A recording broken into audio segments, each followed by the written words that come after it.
हिरण्याक्ष की दिग्विजय मैत्रेय उवाच निष्म्यात्मा भुव्यात् कारणं सज्जोजिता तथा सवे न्यवर्तन त्रिदिवाय दिवोक्सः। एक श्री मैत्रेय ने कहा, विष्णु से उत्पन्न ब्रह्मा ने जब अंधकार का कारण कह सुनाया तो स्वर्गलोक के निवासी देवता समस्त भय से मुक्त हो गए। इस प्रकार वे सभी अपने अपने लोकों को वापस चले गए। तात्पर्य, स्वर्गलोक के निवासी देवता भी ब्रह्मांड के अंधकारग्रस्त होने जैसी घटनाओं से अत्यंत भयभीत हो जाते हैं, अतः वे ब्रह्मा के पास परामर्श हेतु गए। इससे ये संकेत मिलता है कि इस भौतिक जगत में प्रत्येक जीवात्मा भय से ग्रस्त है। इस संसार में 4 मुख्य कार्यकलाप हैं: आहार, निद्रा, भय तथा मैथुन। देवताओं में भी भय तत्व विद्यमान रहता है। प्रत्येक लोक में, यहाँ तक कि स्वर्गलोक में, जिसमें सूर्य तथा चंद्र लोक सम्मिलित हैं, और इस पृथ्वी लोक में भी पशु जीवन के जैसे ही सिद्धांत पाए जाते हैं। अन्यथा देवता अंधकार से इतने भयभीत क्यों होते?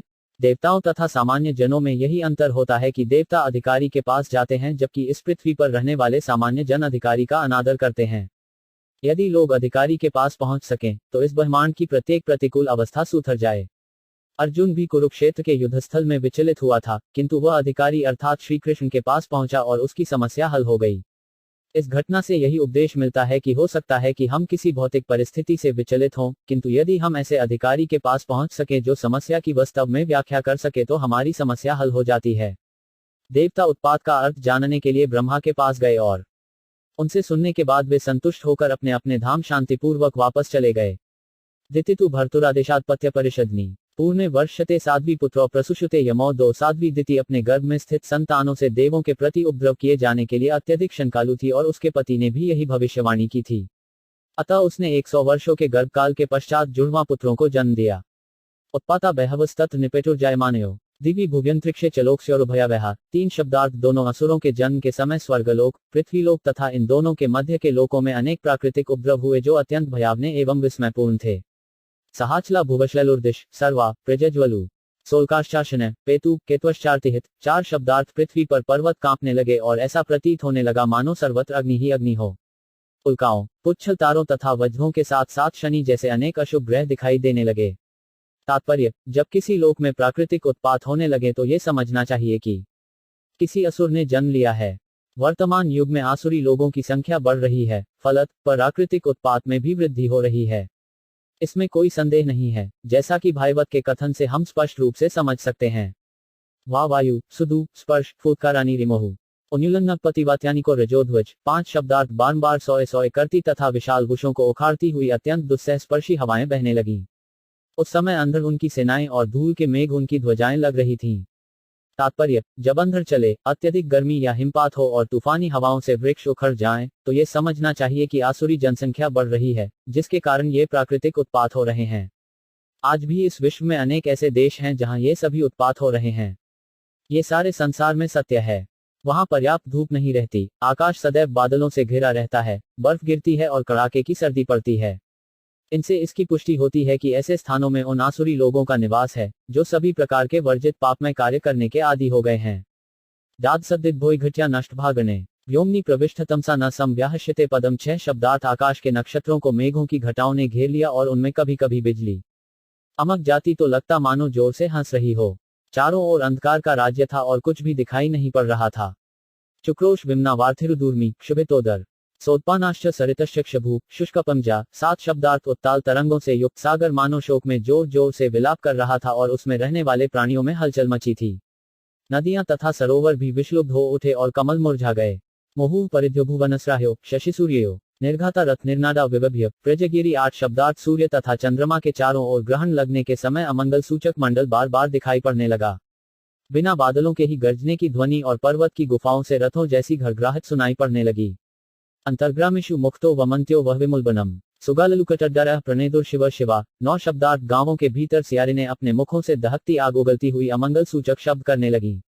इस रोने में सियार तथा उल्लू भी साथ हो लिए। सज्जित्वद्रो नवदुन्य शिरोधराम यमुनल विविधा वाचो ग्राम सिंहास्तत्स्तत। 90 शब्दार्थ जहां तहां कुत्ते अपनी गर्दन ऊपर उठा उठाकर शब्द करने लगे मानो कभी वे गा रहे हों और कभी विलाप कर रहे हों।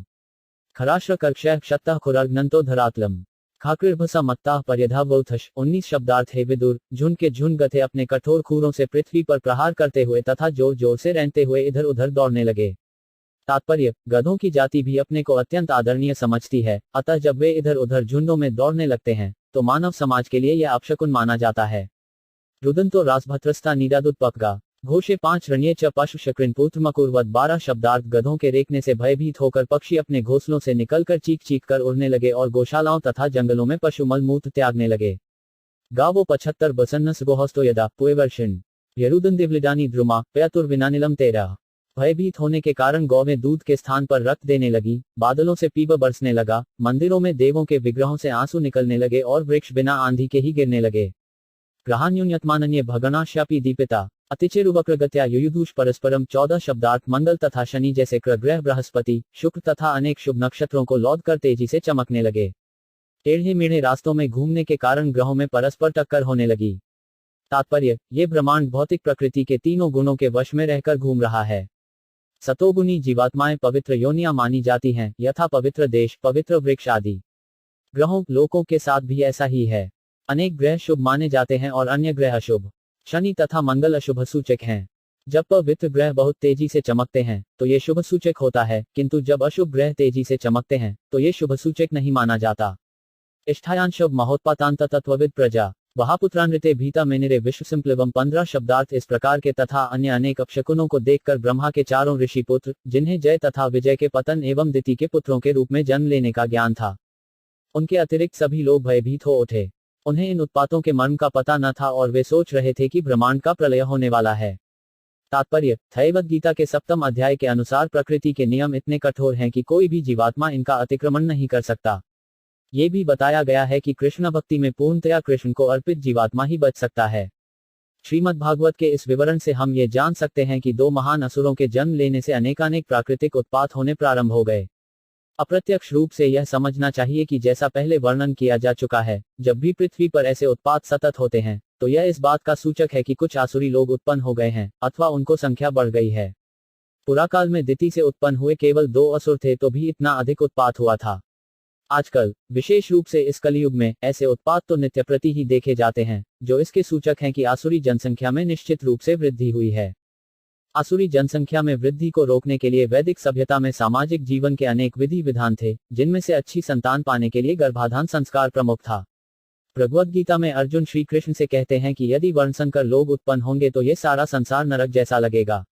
लोग विश्व में शांति चाहते हैं, किंतु गर्भाधान संस्कार का लाभ न उठा सकने के कारण अनेक अवांछित शिशु जन्म लेते रहते हैं। जिस प्रकार दिति के गर्भ से असुर उत्पन्न हुए थे। दिति इतनी कामातुर थी कि उसने अपने पति को अशुभ समय में संभोग के लिए बाध्य कर दिया, जिसके कारण उत्पात मचाने वाले असुरों का जन्म हुआ। मनुष्य को चाहिए कि संतान उत्पन्न करने हेतु संभोग करते समय नियम का पालन करे, जिससे अच्छी संतान हो। यदि प्रत्येक परिवार वैदिक विधि का पालन करे तो अच्छी संतान उत्पन्न होंगी, असुर नहीं होंगे और विश्व में स्वतः शांति स्थापित हो सकेगी।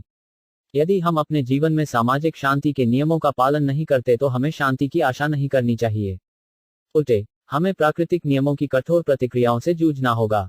तावादिदैत्यो सहसा व्यज्यमानां पौरुषो ववृद्धते 5 शमसारेण कायनाद्रीप्ति 16 शब्दार्थ पुराकाल में प्रकट इन दोनों असुरों के शरीर में शीघ्र ही असामान्य लक्षण प्रकट होने लगे। उनके शारीरिक ढांचे इस्पात के समान थे और वे 2 विशाल पर्वतों के समान बढ़ने लगे। तात्पर्य, संसार में 2 प्रकार के मनुष्य होते हैं, एक असुर कहलाते हैं तथा दूसरे देवता। देवता मानव समाज को आत्मिक उन्नति करने में लगे रहते हैं, किंतु असुर शारीरिक तथा भौतिक उन्नति में विश्वास करते हैं। दिति के गर्भ से उत्पन्न दोनों असुर अपने शरीरों को लौह के समान शक्तिशाली बनाने लगे और वे इतने ऊंचे थे कि आसमान को छूते लग रहे थे। वे अमूल्य आभूषणों से अलंकृत थे और इसी को वे जीवन की सार्थकता समझ रहे थे। प्रारंभ में बैकुंठ के दोनों द्वारपालों जय तथा विजय को इस भौतिक संसार में जन्म लेना था, जहां साधुओं के शाप के अनुसार उन्हें श्री भगवान के प्रति सदा क्रुद्ध रहने की भूमिका अदा करनी थी। अतः आसुरी व्यक्तियों के रूप में वे इतने क्रुद्ध रहने लगे कि श्री भगवान से उनका कोई प्रयोजन नहीं रहा और वे भौतिक तथा शारीरिक उन्नति में ही लगे रहे। दिव्यस्पृशो हिमकिरीट कोटभिर निरुद्ध काष्ठों स्फुरदर्दाभुजों गा कंप्यंतो चरण पदे पदे कट्या सुकाव चौकमतीत्यतस्थतु 17 शब्दार्थ। उनके शरीर इतने ऊंचे हो गए कि उनके स्वर्ण मुकुटों के शिखर मानो आकाश को चूम रहे हों। उनके कारण सभी दिशाएं अवरुद्ध हो जाती थीं और जब वे चलते तो उनके प्रत्येक पग पर पृथ्वी हिलती थी। उनके बाहुओं में चमकीले बाजूबंद सुशोभित थे। उनकी कमर में परम सुंदर करधनियां बंधी थीं और जब वे खड़े होते तो ऐसा लगता मानो उनकी कमर से सूर्य ढक गया हो। तात्पर्य, आसुरी सभ्यता में लोग अपने शरीर को इस प्रकार गठित करते हैं कि जब वे सड़क पर चलें तो धरती कांपे और जब वे खड़े हों तो सूर्य ढक जाए और चारों दिशाएं न दिखें।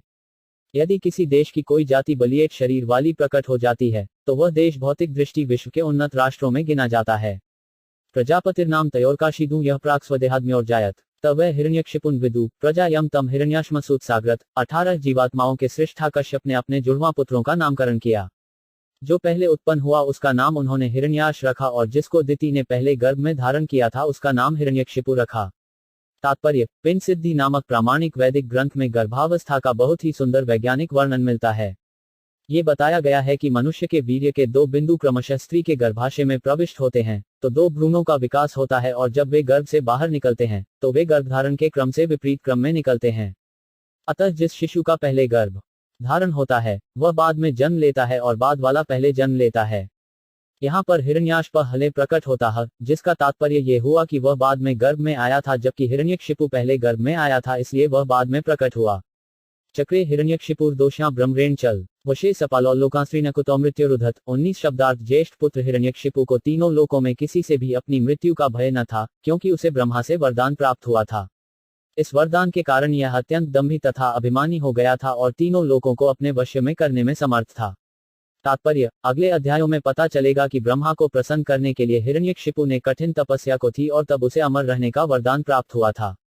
वस्तुतः ब्रह्मा जी किसी को अमर होने का वर नहीं दे सकते, किंतु अप्रत्यक्षत हिरण्यकशिपु ने यह वरदान प्राप्त कर लिया था कि इस भौतिक संसार का कोई भी व्यक्ति उसको मार न सके। दूसरे शब्दों में, चूंकि वह मूलतः वैकुंठ धाम से आया था, अतः इस लोक का कोई भी व्यक्ति उसे मार नहीं सकता था। इसीलिए उसे मरने के लिए स्वयं भगवान को प्रकट होना पड़ा। भले ही कोई अपने ज्ञान के भौतिक विकास पर इतरा ले, किंतु वह जन्म, मृत्यु, जरा तथा व्याधि इन 4 भौतिक नियमों के प्रति निष्पेष नहीं रह सकता। ये भगवान की योजना थी कि वे जनता को बता दे कि हिरण्यकशिपु जैसा बलशाली व्यक्ति भी निश्चित अवधि से अधिक जीवित नहीं रह सका था। भले ही कोई हिरण्यकशिपु के समान बलशाली तथा अभिमानी और तीनों लोगों को अपने वश में करने वाला कहियो न हो ले, किंतु उसे चिरकाल तक जीवित रहने या लूट का माल रखने की छूट नहीं है। न जाने कितने सम्राटों ने शासन किया होगा, किंतु वे सभी अब विस्मृति के गर्भ में विलीन हो गए। यही इस संसार का इतिहास है। हिरण्याशो 5 नुजस्य प्रिय प्रीतिकूदनन वहम गदापानिदिव या तो युयुत्सुर्मुगननम 20 शब्दार्थ छोटा भाई हिरण्याश अपने कार्यों से अपने अग्रज भवाता को प्रसन्न रखने के लिए उद्यत रहता था। हिरण्यकशिपु को प्रसन्न रखने के उद्देश्य से ही उसने अपने कंधे पर गदा रखी और लड़ने की इच्छा से पूरे ब्रह्मांड में घुमाया। तात्पर्य, यह आसुरी प्रवृत्ति है कि परिवार के सभी सदस्यों को अपनी इंद्रिय तृप्ति के लिए इस ब्रह्मांड के समस्त साधनों का उपभोग करना सिखाया जाए, जबकि दैवी प्रवृत्ति भगवान को सेवा में प्रत्येक वस्तु को लगाने के लिए प्रेरित करती है। हिरण्यकशिपु स्वयं अत्यंत बलशाली था और उसने अपने छोटे भाई हिरण्याश को भी बलवान बनाया था, जिससे वह हर एक से लड़ने और प्रकृति पर जहां तक संभव हो स्वामित्व प्राप्त करने में उसकी सहायता कर सके, और यदि संभव हो तो वह सदा के लिए ब्रह्मांड पर शासन करना चाहता था। ये सब आसुरी जीव की प्रवृत्ति के प्रदर्शन हैं। तम वीक्ष्य दुस्सहज्वम रंकाजननुपुर वैजयंत्यास्त्रजा जुष्टमस्यस्तमहाग्दम 21 शब्दार्थ हिरण्याश के आवेग को नियंत्रण कर पाना कठिन था।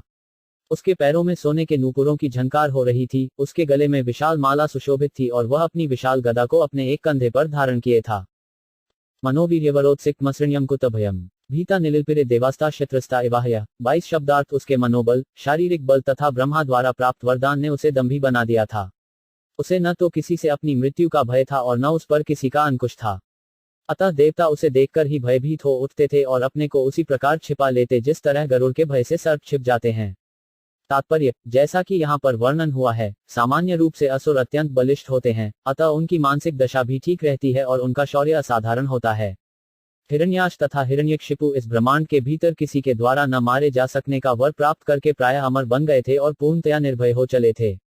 सवे तिरोहितांदष्ठा महसा स्वेन दैत्यराट सेन्द्रान देवगणा शिवान पशन व्यंदद्भुषम 23 शब्दार्थ पहले अपनी शक्ति के मद से चूर रहने वाले इंद्र तथा अन्य देवताओं को अपने समक्ष न पाकर तथा ये देखकर कि उसकी शक्ति के सम्मुख वे सभी छिप गए हैं, उस दैत्यराज ने गंभीर गर्जना की। ततो निवृत्त क्रीडिशंगंभीर भीमनिस्वनम विजगाहे महासत्वों वार्थी मत इब्द्विप 24 शब्दार्थ स्वर्गलोक से लौटने के बाद मतवाले हाथी के समान उस महाबली असुर ने भयानक गर्जना करते हुए गहरे समुद्र में क्रीड़ावश डुबकी लगाई। तस्मे प्रविष्टे वरुणस्य सैनिका यादोगणाः सन्नध्य ससाध्वसा अहन्यमाना अपि तस्य वर्चसा प्रदर्शिता दूरत्रम प्रदुद्बभु 27 शब्दार्थ समुद्र में उसके प्रवेश करते ही वरुण के सैनिक समस्त जलचर प्राणी डर गए और बहुत दूर भाग गए। इस प्रकार बिना वार किए ही हिरण्याश ने अपनी धाक जमा ली। तात्पर्य, कभी कभी भौतिकतावादी असुर अत्यधिक बलशाली प्रतीत होते हैं और सारे संसार में अपना प्रभुत्व स्थापित करते दिखाई पड़ते हैं। यहाँ पर हिरण्याश ने अपनी आसुरी शक्ति से पूरे ब्रह्मांड में अपनी धाक जमा ली थी और देवतागण उसकी असाधारण शक्ति से भयभीत हो उठे थे। हिरण्यकशिपु तथा हिरण्याश से न केवल अंतरिक्ष में देवता भयभीत जान पड़े, वरन समुद्र के जल जीव भी भयभीत थे। स वर्ष पुगानुद्धो महाबल अनमाहोर्मी छुस्नेरता महु मौर्व्याभिजघने गदया विभावरी मासे दिवांस्तात पुरी प्रचेतस। 26 शब्दार्थ हे विदुर, वह महाबली हिरण्याश अनेकानेक वर्षों तक समुद्र में घूमता हुआ वायु से दोलायमान उत्ताल तरंगों पर अपनी लोहे की गदा से बार बार प्रहार करता हुआ वरुण की राजधानी विभावरी में जा पहुंचा। तात्पर्य, 4 रुण को जल का प्रमुख देवता माना जाता है और विभावरी नाम से विख्यात उसकी राजधानी उसके जल साम्राज्य के भीतर है। तत्रोपलभ्य सुरलोकपालकम यादोगणानाम ऋषभे प्रचेत सिम स्मयन प्रलब्धु प्रणिप्त्य नीचे वज्गाद में देहमधिराज संयुगम 27 शब्दार्थ विभावरी वरुण की पुरी है और वरुण समस्त जलचरों का स्वामी तथा ब्रह्मांड के अध्वर्ग क्षेत्रों का रक्षक है, जहां सामान्य रूप से असुर वास करते हैं। वहां पहुंचकर हिरण्याश नीच पुरुष के समान वरुण के चरणों पर गिर पड़ा और उसकी हंसी उड़ाने के लिए उसने मुस्कुराते हुए कहा, हे परमेश्वर, मुझे युद्ध की भिक्षा दीजिए। तात्पर्य, आसुरी पुरुष सदैव दूसरों को ललकारता है और उनकी संपत्ति पर बलपूर्वक अधिक रज जमाने का प्रयत्न करता है। यहाँ पर ये लक्षण हिरण्याश में पूर्ण रूपेण देखे जाते हैं, जिसने ऐसे पुरुष से युद्ध की भिक्षा मांगी जो लड़ना नहीं चाहता था। वह लोकपालो 5 धिपतिरे छुवा वीर्यापहो दुर्मदवीर मानी नाम विजित्य लोकेउखिलदैत्यदानवान यद्वाद स्वयं पुरोइजत प्रभो 28 शब्दार्थ आप समस्त गोलक के रक्षक तथा अत्यंत कीर्तिवान शासक हैं। आपने अहंकारी तथा मोहग्रस्त वीरों के दर्प को दल कर तथा इस संसार के सभी दैत्यों तथा दानवों को जीतकर भगवान के हेतु एक बार राजसूय यज्ञ संपन्न किया था। स एवमुसिक्मदेन विद्विषा हट प्रलब्धो भगवान पान पते रोष समुत शम्यंस व्याधिया व्यवोर्धनोपशमन गता वयम 29 शब्दार्थ अत्यंत दम्भी शत्रु के द्वारा इस प्रकार उपहास किए जाने पर जल के पूज्य स्वामी को क्रोध तो आया, किंतु तर्क के बल पर वे उस क्रोध को पी गए और उन्होंने इस प्रकार उत्तर दिया, हे प्रिय, युद्ध के लिए अत्यधिक बूढ़ा होने के कारण अब मैं युद्ध से दूर रहता हूँ। तात्पर्य, जैसा कि हम देखते हैं, युद्धप्राय भौतिकतावादी लोग सदैव अकारण ही युद्ध थोप देते हैं। पश्यामि नान्य पुरुषात् पुरातनाद् यः संयुगेत्वा रणमार्ग कोविदम् आराधे पश्यते सुरभेषित मनस्विनो यह गुणते भवाशा। 30 शब्दार्थ तुम युद्ध में इतने कुशल हो कि मुझे परम पुरातन पुरुष भगवान विष्णु के अतिरिक्त कोई ऐसा नहीं दिखता जो तुम्हें युद्ध में तुष्टि प्रदान कर सके। अतः हे असुर श्रेष्ठ, तुम उन्हीं के पास जाओ जिनकी तुम जैसे योद्धा भी बढ़ाई करते हैं। तात्पर्य, आक्रामक योद्धाओं को वास्तव में परमेश्वर ही दंडित करते हैं, क्योंकि वे वृथा ही विश्व शांति को भंग करते हैं। अतः वरुण ने हिरण्याशिष को सलाह दी कि वह अपनी युद्ध लालसा को विष्णु के साथ युद्ध करके पूरा करे। तब वीरमारद्भिद्य विस्मय शयिष्य से वीरस्य श्रभिवता अस्त्वद्विधा नाम सता प्रशांत्य रूपाणी धते सदनुग्रेछया 31 शब्दार्थ वरुण ने आगे कहा, उनके पास पहुंचते ही तुम्हारा सारा अभिमान दूर हो जाएगा और तुम युद्ध भूमि में कुत्तों से घिरकर चिर निद्रा में सो जाओगे। तुम जैसे दुष्टों को मार भगाने तथा सत्पुरुषों पर अपनी कृपा प्रदर्शित करने के लिए ही वे बराह जैसे विविध रूपों में अवतरित होते रहते हैं। तात्पर्य, असुरों को ये पता नहीं रहता कि उनके शरीर पंचतत्वों से निर्मित हैं और मरने पर इन्हें कुत्ते तथा गीध आनंद पूर्वक खा जाएंगे। वरुण ने हिरण्याश को सलाह दी कि वह विष्णु के वराह अवतार के पास जाए, जिससे उसकी युद्ध कामना पूरी हो और उसका बलिष्ठ शरीर छिन्न भिन्न हो जाए। इस प्रकार श्रीमद्भागवत के 3रे स्कंद के अंतर्गत हिरण्याश की दिग्विजय नापक 17वें अध्याय के भक्ति वेदांत तात्पर्य पूर्ण हुए।